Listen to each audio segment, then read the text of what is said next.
Hello दोस्तों, आज की कहानी है सास का चमत्कार। शिक्षाप्रद कहानी। आइए एक पवित्र गाथा के माध्यम से सुनते हैं कि एक छोटे से गांव में गीता नाम की महिला अपने बेटे राजू और बहू सुमन के साथ रहती थी। गीता बहुत धार्मिक और भली महिला थी जो हमेशा सबका भला चाहती थी। राजू और सुमन की शादी को कुछ ही समय हुआ था और गीता को अपनी बहू सुमन से बहुत प्यार था। सुमन भी अपनी सास का बहुत सम्मान करती थी, लेकिन कभी कभी उसकी सहेलियां उसे सास के खिलाफ भड़काने की कोशिश करती थी। सुमन यह सब सुनकर कभी कभी थोड़ा असमंजस में पड़ जाती। एक दिन गांव में एक फकीर आया और उसने घोषणा की कि वह हर किसी की परेशानियां दूर कर सकता है, बशर्ते व्यक्ति उसकी दी हुई कोई भी चीज बिना किसी को बताए इस्तेमाल करे। फकीर के इस कथन पर गांव के लोग उसकी तरफ आकर्षित हुए। सुमन भी फकीर के पास गई और अपनी सास गीता के प्रति मन में हो रहे द्वंद्व को दूर करने का उपाय पूछने लगी। फकीर ने सुमन की परेशानी सुनी और उसे एक पोटली में जड़ी बूटी दी। फकीर ने कहा, इस जड़ी बूटी को हर दिन अपनी सास के खाने में मिला देना। कुछ ही दिनों में तुम्हारी समस्या का हल हो जाएगा, लेकिन ध्यान रखना यह बात किसी को पता ना चले। दोस्तों, अगर आपको थोड़ा सा भी ये कहानी अच्छा लगे तो प्लीज़ चैनल को सब्सक्राइब जरूर कीजिएगा।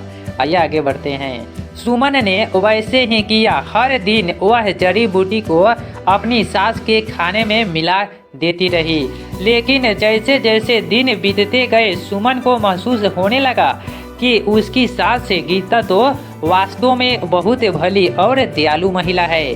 वह सुमन का हर काम में साथ देती, उसे हर चीज सिखाती और हर अवसर पर उसकी मदद करती थी। सुमन को अपनी गलती का एहसास होने लगा। धीरे धीरे सुमन को अपनी सास से लगाव होने लगा और वह उनकी सेवा करने में खुशी महसूस करने लगी।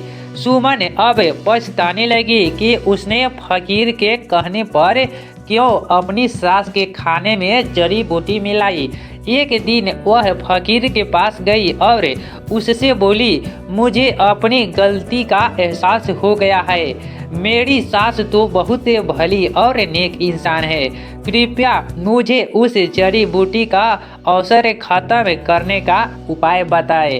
फकीर ने मुस्कुराते हुए कहा, बेटी, वह जड़ी बूटी तो बस साधारण सी चीज थी, उसका कोई जहरीला असर नहीं था।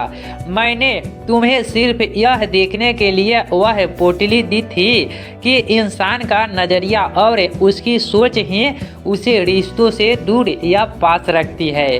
तुमने अपनी सास के प्रति सोच बदल ली और उसके बाद सब कुछ ठीक हो गया।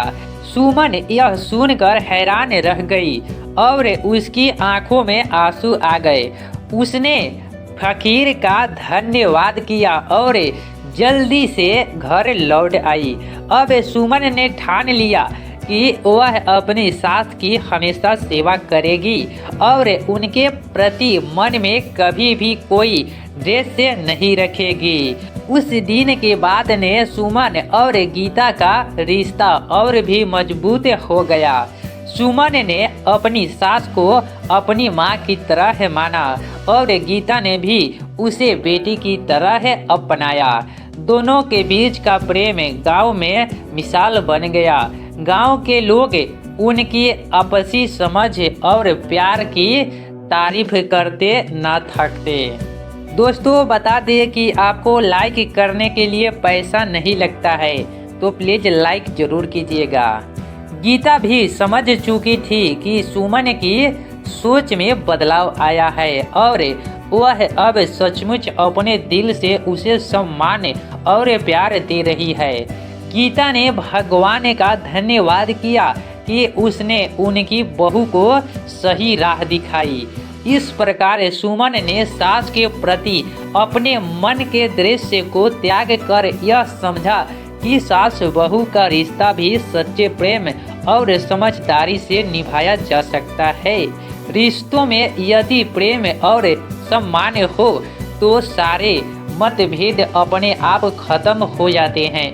कहानी का सार, यह कहानी यह सिखाती है कि रिश्तों में गलतफहमी अक्सर हमारी सोच और नज़रिया का परिणाम होती है।